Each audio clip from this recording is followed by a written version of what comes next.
আমাৰ কেবিনেটে কেইটামান গুৰুত্বপূৰ্ণ সিদ্ধান্ত গ্ৰহণ কৰে।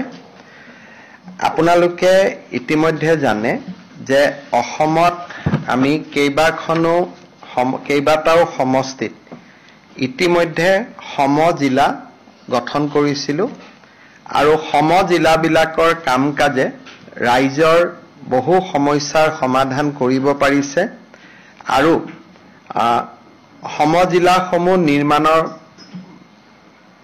বাবে জিলা আয়ুক্তসকলৰো কামৰ বোজা বহুখিনি হ্ৰাস পাইছে আৰু তেওঁলোকে আন বিভিন্ন কাম-কাজত সময় দিব পাৰিছে। সমজিলাসমূহৰ গুৰুত্ব আৰু সমজিলাসমূহৰ প্ৰয়োজনীয়তাৰ ওপৰত বিচাৰ বিবেচনা কৰি কেবিনেটে আজি আৰু 10খন নতুন সমজিলা নিৰ্মাণৰ সিদ্ধান্ত গ্ৰহণ কৰে। ইয়াৰ এখন সমজিলা হ'ব বকো ছয়গাঁও সমষ্টিত, দ্বিতীয়খন সমজিলা হ'ব পলাশবাৰী সমষ্টিত, তৃতীয়খন সমজিলা হ'ব শোণিতপুৰ জিলাৰ বৰচলা সমষ্টিত, শোণিতপুৰ জিলাৰ ৰঙাপাৰাত চতুৰ্থখন সমজিলা হ'ব, তিনিচুকীয়া জিলাৰ মাকুমত সমজিলা হ'ব, তিনিচুকীয়া জিলাৰ ডিগবৈত সমজিলা হ'ব, যোৰহাট জিলাৰ টিয়কত সমজিলা হ'ব, যোৰহাট জিলাৰ মৰিয়নীত সমজিলা হ'ব, কাছাৰ জিলাৰ ধলাইত এখন নতুন সমজিলা হ'ব আৰু গোৱালপাৰাৰ দুধনৈত এখন সমজিলা হ'ব। অৰ্থাৎ অসমত নতুনকৈ আৰু 10খন সমজিলা নিৰ্মাণ কৰিবলৈ ৰাজ্য চৰকাৰে আজি সিদ্ধান্ত গ্ৰহণ কৰিছে। টাটাৰ লগত আমি জইণ্ট ছেক্টৰত আছাম কেঞ্চাৰ কেয়াৰ ফাউণ্ডেশ্যনৰ জৰিয়তে বিভিন্ন কেঞ্চাৰ হস্পিটেল নিৰ্মাণৰ কামত আমি লাগি আছোঁ। ইতিমধ্যে 9খন কেঞ্চাৰ হস্পিটেল অপাৰেশ্যনেলাইজ হৈছে আৰু 8খন কেঞ্চাৰ হস্পিটেল নিৰ্মীয়মান অৱস্থাত আছে। এই 8খন হ'ল ডিফু, ধুবুৰী, তিনিচুকীয়া, শিৱসাগৰ, গোলাঘাট, নগাঁও, নলবাৰী আৰু গোৱালপাৰা। এই 8খন স্থানত কেঞ্চাৰ হস্পিটেলৰ নিৰ্মাণ কাম দ্ৰুত গতিত চলি আছে। এই নিৰ্মাণ কাৰ্য এই বছৰতে যাতে আমি আৰু আগবঢ়াই দিব পাৰোঁ, তাৰ বাবে আজি কেবিনেটে 250 কোটি টকা মঞ্জুৰ কৰিছে। ইতিমধ্যে আমি প্ৰায় 2500 কোটি টকা খৰচ কৰিছোঁ। আজি নতুনকৈ 250 কোটি টকা কেবিনেটে অনুমোদন দিছে। আমাৰ কেইটামান গাখীৰ উৎপাদন কেন্দ্ৰ আমি নিৰ্মাণ কৰিছিলোঁ বোকাখাত, ডিব্ৰুগড়, যোৰহাট, বজালী। এই 4টা গাখীৰ উৎপাদন কেন্দ্ৰ বিভাগে নিৰ্মাণ কৰিছিল ভেটেনাৰী ডিপাৰ্টমেণ্টে। আমি এই গোটেইকেইটা গাখীৰ উৎপাদন কেন্দ্ৰ আজি North East Dairy and Foods লিমিটেডক চলাবৰ কাৰণে আমি অৰ্পণ কৰোঁ। আপোনালোকে জানে যে North East Dairy and Foods Limited হ'ল অসম চৰকাৰ আৰু ভাৰত চৰকাৰৰ এটা যৌথ সংস্থা। এইটো এটা গভৰ্ণমেণ্ট ইনষ্টিটিউট। এটা চৰকাৰী বিভাগৰ পৰা আন এটা বিভাগলৈকে দিয়া হ'ল যাতে গোটেই কামখিনি খুব সুন্দৰ কৰি পৰিচালনা হ'ব পাৰে। আজি আমাৰ কেবিনেটত এটা দিশ খুব দীঘলীয়াকৈ আমি আলোচনা কৰোঁ। আপোনালোক সকলোৱে জানে যে ডক্টৰ ভূপেন হাজৰিকাৰ জন্ম শতবাৰ্ষিকী 8 ছেপ্টেম্বৰ 2025ত আৰম্ভ হ'ব আৰু 8 ছেপ্টেম্বৰ 2026ত সামৰণি পৰিব। অৰ্থাৎ ডক্টৰ ভূপেন হাজৰিকাৰ জন্ম হৈছিলে 8 ছেপ্টেম্বৰ 1926 চনত আৰু 2026 চনত শতবৰ্ষ হ'ব আৰু তাৰ এবছৰ আগৰ পৰা আমি বছৰজোৰা কাৰ্যসূচীৰে ৰাজ্য চৰকাৰে ডক্টৰ ভূপেন হাজৰিকাৰ শতবাৰ্ষিকী পালন কৰিবলৈ সিদ্ধান্ত গ্ৰহণ কৰিছে। ডক্টৰ ভূপেন হাজৰিকাৰ শতবাৰ্ষিকী খুব সুন্দৰভাৱে পালন কৰিবলৈ ৰাজ্য চৰকাৰে অসমৰ মুখ্যমন্ত্ৰীৰ অধ্যক্ষতাত এখন 50জনীয়া সমিতি নিৰ্মাণৰ বাবে সিদ্ধান্ত গ্ৰহণ কৰিছে আৰু এই কমিটিখনত পৃষ্ঠপোষক হিচাপে আমি উত্তৰ পূৰ্বৰ আটাইকেইখন ৰাজ্যৰ মুখ্যমন্ত্ৰীসকলকো আসন গ্ৰহণ কৰিবলৈ আমন্ত্ৰণ জনাম। অৰ্থাৎ অসমৰ মুখ্যমন্ত্ৰী সভাপতি হ'ব বাকী 7খন ৰাজ্যৰ মুখ্যমন্ত্ৰী এই সমিতিখনৰ পৃষ্ঠপোষক হ'বৰ বাবে আমি আমন্ত্ৰণ জনাম আৰু গোটেই সমিতিখন 50 জনীয়া এখন শক্তিশালী সমিতি হ'ব 8 ছেপ্টেম্বৰ 2025 তাৰিখে ভাৰতৰ ৰাষ্ট্ৰপতি অথবা প্ৰধানমন্ত্ৰী ডাঙৰীয়াৰ কৰকমলেৰে আমি শতবাৰ্ষিকী অনুষ্ঠান আৰম্ভ কৰিম আৰু 8 ছেপ্টেম্বৰ 2026ত আকৌ ৰাষ্ট্ৰপতি মহোদয়া বা প্ৰধানমন্ত্ৰী ডাঙৰীয়াৰ উপস্থিতিত আমি শতবাৰ্ষিকী অনুষ্ঠানৰ সামৰণি মাৰিম অৰ্থাৎ আৰম্ভণি আৰু সামৰণিত নতুবা প্ৰধানমন্ত্ৰী নতুবা ৰাষ্ট্ৰপতি এগৰাকী উপস্থিত থাকিব আৰু তেখেতৰ এই শতবাৰ্ষিকী অনুষ্ঠান আমি এটা অনুষ্ঠান নতুন দিল্লীত কৰিম আৰম্ভণিটো বা সামৰণিটো আৰু এটা অনুষ্ঠান আমি গুৱাহাটীত কৰিম আৰম্ভণি বা সামৰণি তিনিটা বিশেষ অনুষ্ঠান আমি কৰিম এটা অনুষ্ঠান অৰুণাচল প্ৰদেশত কৰিম য'ত ভূপেন হাজৰিকাই নিজৰ শৈশৱ পাৰ কৰিছিল দ্বিতীয়টো অনুষ্ঠান আমি কলিকতাত কৰিম য'ত ভূপেন হাজৰিকাই তেখেতৰ জীৱনৰ ডাঙৰ এটা কৰ্মজীৱন পাৰ কৰিছিল তৃতীয়টো অনুষ্ঠান আমি মুম্বাইত কৰিম য'ত তেখেতৰ জীৱনৰ শেষৰ সময়খিনি তেখেতে অতিবাহিত কৰিছিল গতিকে ভূপেন হাজৰিকাৰ জন্ম শতবাৰ্ষিকীৰ কেন্দ্ৰীয় অনুষ্ঠান গুৱাহাটী দিল্লী অৰুণাচল প্ৰদেশ কলিকতা আৰু মুম্বাইত ৰাজ্য চৰকাৰে অনুষ্ঠিত কৰিব এই সময়ছোৱাৰ ভিতৰতে ডক্টৰ ভূপেন হাজৰিকাৰ নামত আমি এটা বিশেষ ইনফ্ৰাষ্ট্ৰাকচাৰ প্ৰজেক্ট এটা নতুবা বিশেষ অনুষ্ঠান এটা তেখেতৰ নামত আমি উৎসৰ্গিত কৰিম হি ডাঙৰ এটা ষ্ট্ৰাকচাৰ এটা যেনেকুৱা ধৰণে আমি চাম কোনোবা এখন বিশ্ববিদ্যালয় তেখেতৰ নামত হ'ব পাৰে কোনোবা এটা অনুষ্ঠান হ'ব পাৰে আমাৰ 50 জনীয়া কমিটিয়ে সেই ক্ষেত্ৰত সিদ্ধান্ত ল'ব ডক্টৰ ভূপেন হাজৰিকাৰ জীৱনী এখন আমি এই বছৰত 10 লাখ অসমবাসী ৰাইজৰ মাজলৈ আমি প্ৰেৰণ কৰিম মুখ্যমন্ত্ৰীৰ যেটো নতুন বছৰৰ আৰম্ভণিতে আমি যে গ্ৰিটিংছ পঠাওঁ এইবাৰ আমি ভূপেন হাজৰিকাৰ জীৱনী এখন অনুৰাধা শৰ্মা পূজাৰী ডাঙৰীয়ানীক ইতিমধ্যে আমি দায়িত্ব দিছো এখন জীৱনী তেখেতৰ সংক্ষিপ্ত জীৱন বুৰঞ্জী এখন লিখিবৰ বাবে আৰু সেই জীৱন বুৰঞ্জীখন অসমৰ হাইয়েষ্ট প্ৰিন্টেড এডিশন হ'ব 10 লাখ কপি মুদ্ৰণ কৰা হ'ব আৰু এই 10 লাখ কপি অসমৰ 10 লাখ ব্যক্তিৰ ঘৰলৈ আমি প্ৰেৰণ কৰিম আৰু এই পুথিখনেই ভাৰতৰ সকলো ভাষালৈ আমি অনুবাদ কৰি ভাৰতত যিমান পুথিভঁৰাল আছে আমি সকলো পুথিভঁৰাললৈ এই পুথিখন আমি প্ৰেৰণ কৰিবলৈ সিদ্ধান্ত গ্ৰহণ কৰিছো আমি ভাৰত চৰকাৰক অনুৰোধ কৰিম যে ভূপেন হাজৰিকাৰ নামত এটা কইন মুদ্ৰা এটা যাতে এই সময়ছোৱাত ভাৰত চৰকাৰে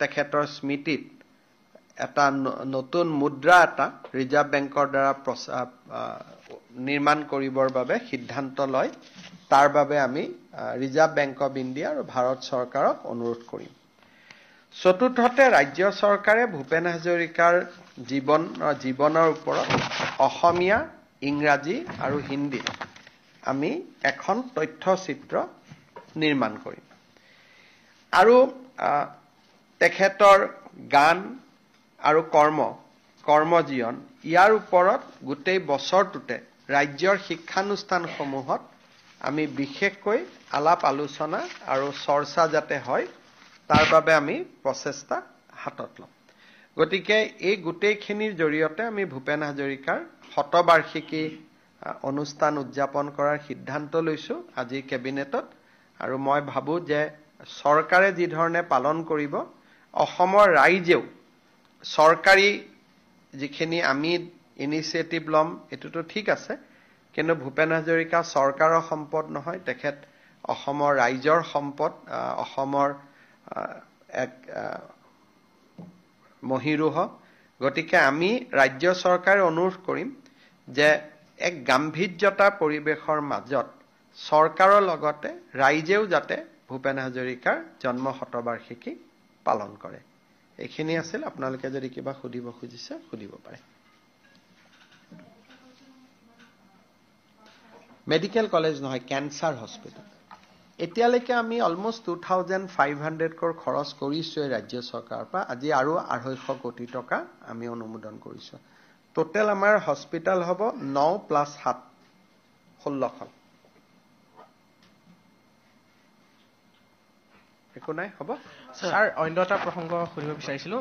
জুনাইত এগৰাকী SDPOই আছুৰ আঞ্চলিকৰ এগৰাকী উপদেষ্টাক খুব বেয়াকৈ মাৰধৰ কৰিছিল। বিষয়টো মোৰ নজৰত আহিছে। আমাৰ অসম আৰক্ষীৰ বিশেষ মহাপৰিদৰ্শক জিতমল দলেক বিষয়টো ইনকুৱাৰী কৰিবলৈ দিয়া হৈছে আৰু তেখেতৰ প্ৰতিবেদন পালে আমি যদি অভিযোগ সত্য হয় আমি কঠোৰ ব্যৱস্থা গ্ৰহণ কৰিম। আছু বুলি নহয়, যিকোনো সাধাৰণ মানুহক কৰিলেও আমি একশ্যন ল'বই লাগিব। আৰু মই বিভিন্ন সভাই সমিতি ইতিমধ্যে কৈ আছো যে পুলিচে নিৰীহ মানুহৰ ওপৰত অত্যাচাৰ কৰাটো এইটো কোনো সভ্য সমাজে মানি ল'ব নোৱাৰে। গতিকে ইয়াৰ ওপৰত আমি নিশ্চিতভাৱে ব্যৱস্থা ল'ম।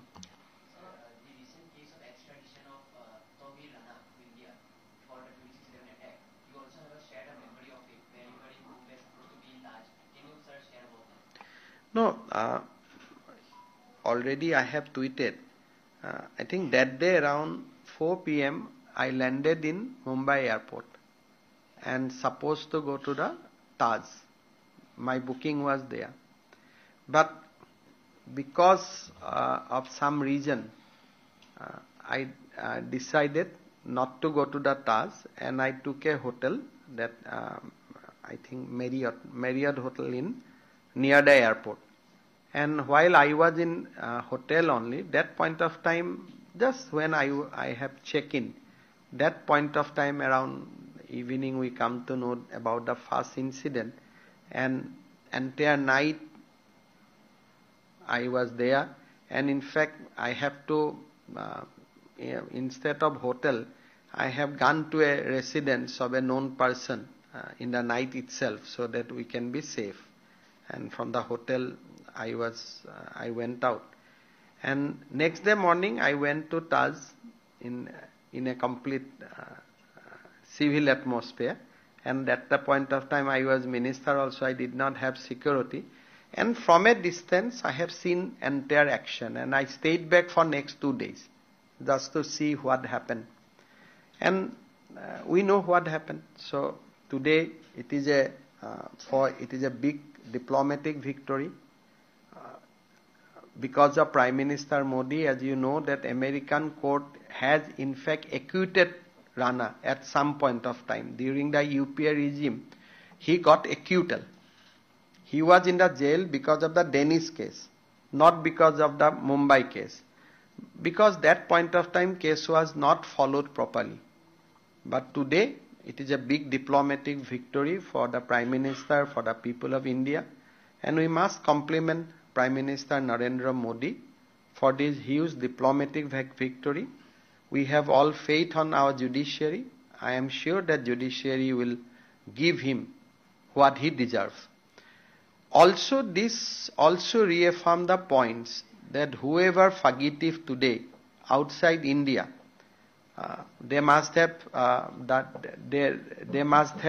enjoying life in abroad, but they must remember that with Prime Minister Modi, they have to come back today or tomorrow to face the law in India. So whatever today they are roaming around, it is a temporary reprieve, and they have to come back. And this is what our Prime Minister believes, and this is what he will deliver. So, as the Waqf Amendment Act has come into being, it has been seen that in many places, even in neighboring Tripura and Manipur and West Bengal, various incidents of violence have been reported. You have also tweeted how the Assam police and Assam government has been able to mitigate the protest despite having 40% population of the minority. Can you kindly elaborate on what was the basic plan? Yesterday was Friday, and we had strong intelligence that on Friday, Assam is going to witness some kind of disturbance as a result of protest by the minority community. So that input has come to us 5 days back. So Assam police has worked, and in fact we have approached every single leaders of minority community. Most of our SPs got into touch with various masjid community. We have got into touch with various important persons from the minority community. Assam police has extensively worked for last 5 days. And yesterday was a day of immense satisfaction that Assam did not witness any kind of protest. We only witnessed protest in 3 places with 150 people in each venue. But beyond that, there was no protest. And this is a result of extensive outreach which Assam police has done in last 5 days. And I'd like to offer my gratitude to the people from the minority community of Assam. I would like to thank Assam police because maintaining law and order is the primary responsibility of the state, and at any cost we have to maintain the law and order. And I am extremely confident that in coming days also we will be able to maintain the law and order situation in Assam. And if there is anybody has anything to say, there are proper platform. The matter is already in Supreme Court. They can argue in favor or in opposition. But law and order maintenance is very, very important. Assam is going to have Bihu also after 2 days. So we have maintained the law and order, and we will continue to maintain the law and order in our state very, very firmly.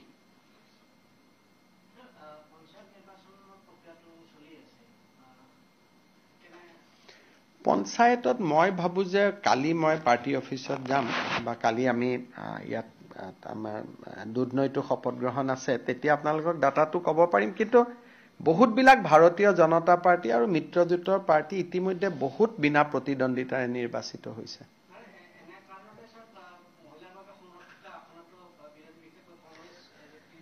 মানে এনেকুৱা হৈছে যে ইতিমধ্যে বহুখিনি খবৰ ওলাই আছে যে সাৰ্টিফিকেটো জাল কৰিছে, তেলেংগানা কবাৰ সাৰ্টিফিকেটো আনি শৈক্ষিক অৰ্হতা দেখুৱাইছে, কিন্তু হি এটা নিজৰ জায়গাত আছে। কিন্তু ম্যাক্সিমাম এনেকুৱাও জায়গা আছে য'ত কংগ্ৰেছে প্ৰাৰ্থীয়ে দিয়া নাই, ইণ্ডিপেণ্ডেণ্টেহে বিজেপিৰ লগত কণ্টেষ্ট কৰি আছে বহুত জায়গাত। সেইকাৰণে লাষ্ট ডে অফ উইথড্ৰয়েলৰ দিনাখন আপোনালোকে ষ্টেটিষ্টিক্স পাব। আৰু জিলা পৰিষদ পৰ্যায়তো 10-12টা সমষ্টিটো ইতিমধ্যে বিজেপি বিনা প্ৰতিদ্বন্দ্বিতাৰে নিৰ্বাচিত হৈছে।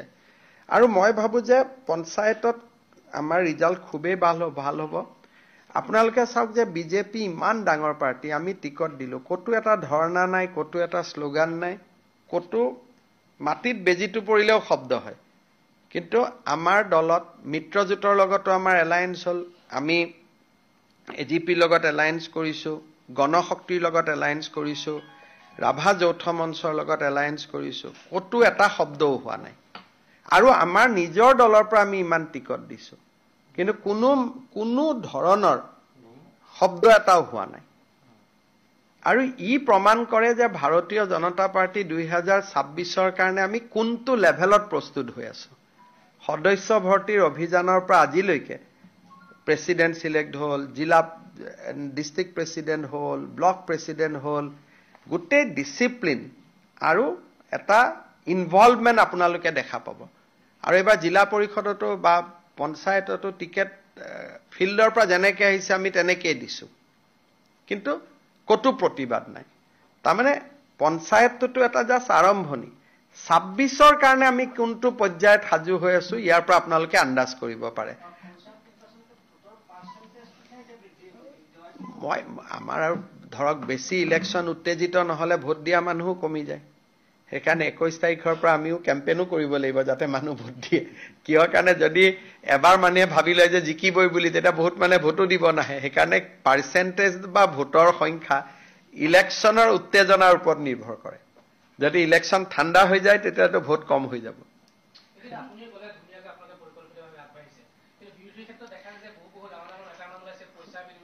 সক এইটো কংগ্ৰেছে যে টেপ ওলাই আছে ফোন কল ওলাই আছে টকা পইচা লৈ টিকট দিয়া ওলাই আছে মণ্ডল প্ৰেসিডেন্টৰ কাৰণে মাৰামাৰি ব্লক প্ৰেসিডেন্টৰ কাৰণে মাৰামাৰি আৰু আহমেদাবাদৰ অধিৱেশনতো কংগ্ৰেছৰ এমপিয়ে কৈছে যে কংগ্ৰেছত বোলে দুই তৰপীয়া মানুহ আছে তাৰমানে কংগ্ৰেছ যে এটা উপযুক্ত প্ৰাৰ্থী নহয় হেতু পাৰ্টি নহয় দল নহয় হেতুটো আহমেদাবাদত কংগ্ৰেছৰ অধিৱেশনত কংগ্ৰেছৰ এমপিয়ে ৰাহুল গান্ধীৰ আগতেই কৈ দিছে যে আমাৰ পাৰ্টিটোৰ অৱস্থা ভাল নহয় ইয়াত গোটেই বিজেপিৰ মানুহেদি ভৰি আছে হেতুটো তেওঁলোকে নিজেই স্বীকাৰ কৰি লৈছে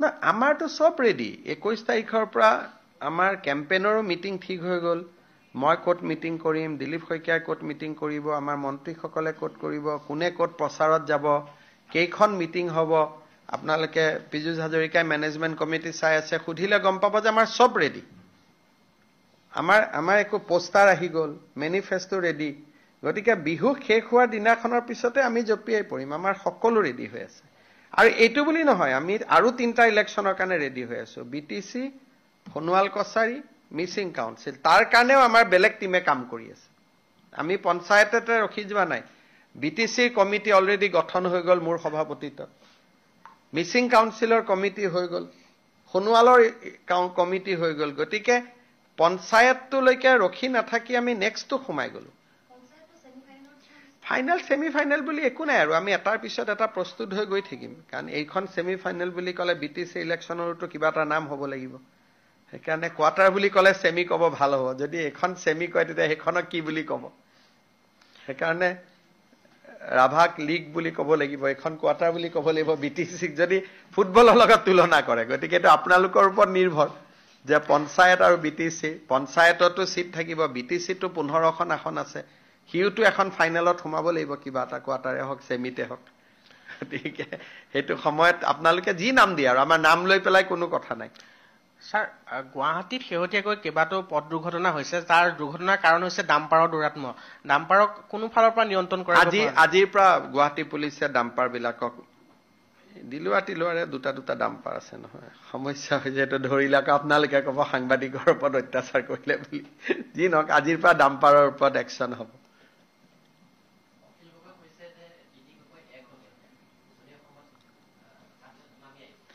নহয় কিয় যদি এক হলে সুমানি আহিব কি কয় সুনামি যদি এক যদি হয় তাহলে হবতো লাগে না নহয় কিয় তেওঁলোকে হেতু পেপাৰক কিয় ক'ব লাগে তিনিজনে বহি এক জায়গাত ভাত পানী খাই দিলেইটো এক হৈ গ'ল হয় না মই জানো তিনিজনে পিছত এইটো ঠিক কৰিব লাগে যে নিজৰ ল'ৰা ছোৱালীক তিনিজনৰ মাজতে পৰিয়ালতে বিয়া বাৰু দিয়া এনেকুৱা আৰু তেতিয়া সম্পৰ্কটো আৰু ভাল হৈ যাব হয় না গতিকে একদম পাৰ্মানেন্ট সম্পৰ্ক গঢ়ি তুলিব লাগে তেওঁ ক্ষমা খুজিছে এটা কি কৰিব এইটোহে অৱস্থা কংগ্ৰেছৰ যে মই কাকো টিকট দিব নোৱাৰিলো মই ক্ষমা খুজিছো আপোনালোকে এই 26 লৈকে কংগ্ৰেছৰ অসমত ভৰি দিব নোৱাৰে কাৰণ কিহৰ কাৰণে আমি ইমান কাম কৰি গৈ আছো পুৰা মানুহে ৰাইজৰ আশীৰ্বাদে বিজেপিৰ লগত আছে এইবিলাক যে হৈ আছে কিয় হৈ আছে ফ্ৰাষ্ট্ৰেচনৰ কাৰণে এটা জোৰহাটত শিৱসাগৰত ডিব্ৰুগড়ত নগাঁৱত ডিব্ৰুগড়ত তেজপুৰ এইবিলাকতো তেওঁলোকে সাৰেন্ডাৰ কৰিছে গণ্ডগোলো যিখিনি লাগি আছে অকল মাইনৰিটি এফেক্ট বেছি থকা জিলা কেইখনৰ পৰাহে খবৰবোৰ পাই আছে সেইকেইখন জিলা যদি নাই তাতো কংগ্ৰেছৰ বাতৰিও নাই গতিকে কংগ্ৰেছে অকল সংখ্যালঘু অধ্যুষিত এৰিয়া বিলাকৰ কাপাৰাহে গণ্ডগোলৰ বাতৰি আহি আছে বাকি জায়গাতো তেওঁলোকৰ হাৰ খুৰে নাই আৰু এবাৰটো মই ভাবো যে মাইনৰিটি এৰিয়াটো তেওঁলোকৰ ৰিজাল্ট বেয়া হ'ব এবাৰ আমাৰ তাতো ৰিজাল্ট ভাল হ'ব বহুত বিলাক মাইনৰিটি এৰিয়াটো আমি ভাল কৰি জিকিম